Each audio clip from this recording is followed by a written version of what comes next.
men from old St. Thomas, we got the strength to never yield. We'll fight and fight for our Tom Eagle as we march on down the field. Our motto is to win with glory, 'cause that's the way we're taught to play. Do or die for old St. Thomas, fighting Eagles all the way. Hey!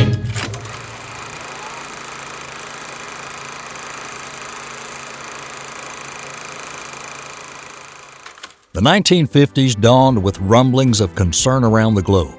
The Korean conflict was in its infancy, and President Harry Truman had recently approved the development of a new hydrogen bomb. These would come to define the decade in the coming years, but they seem very far away in Houston. Because amid these sobering times, at St. Thomas, there was much to celebrate.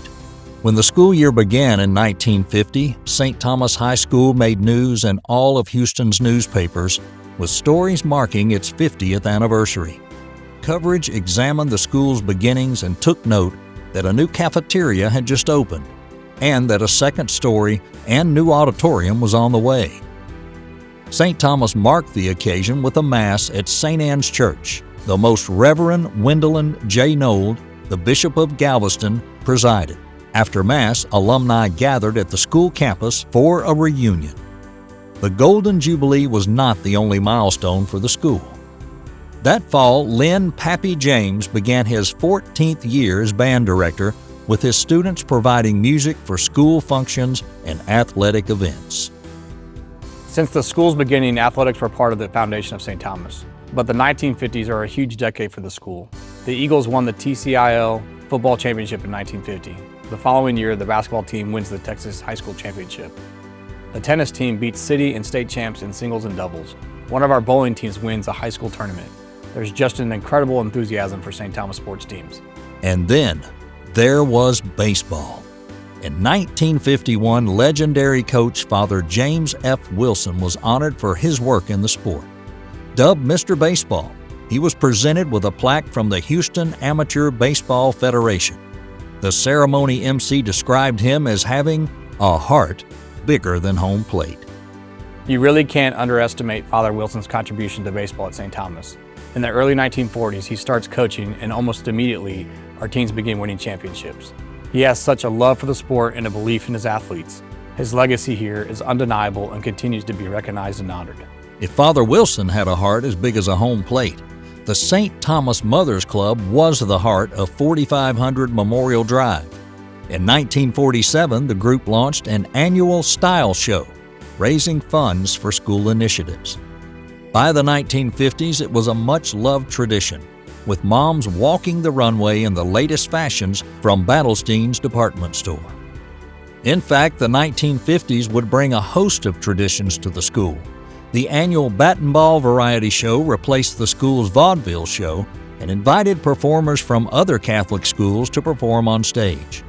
Hosted by the St. Thomas Baseball Association, the 1956 production was choreographed by Patsy Swayze, whose son Patrick would go on to be a mega movie star.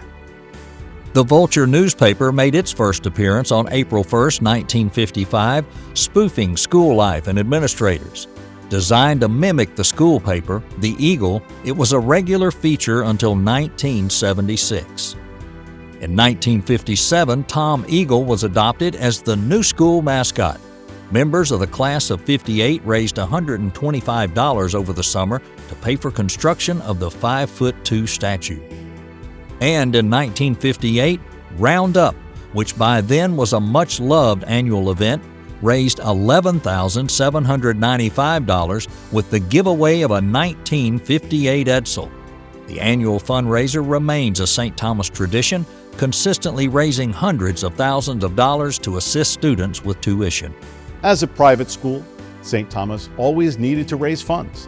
As we get to the mid-century, more alumni, parents, and even students become part of that tradition. In 1958, the school set a record. Students raised more than $1.6 million to support Basilian mission activities.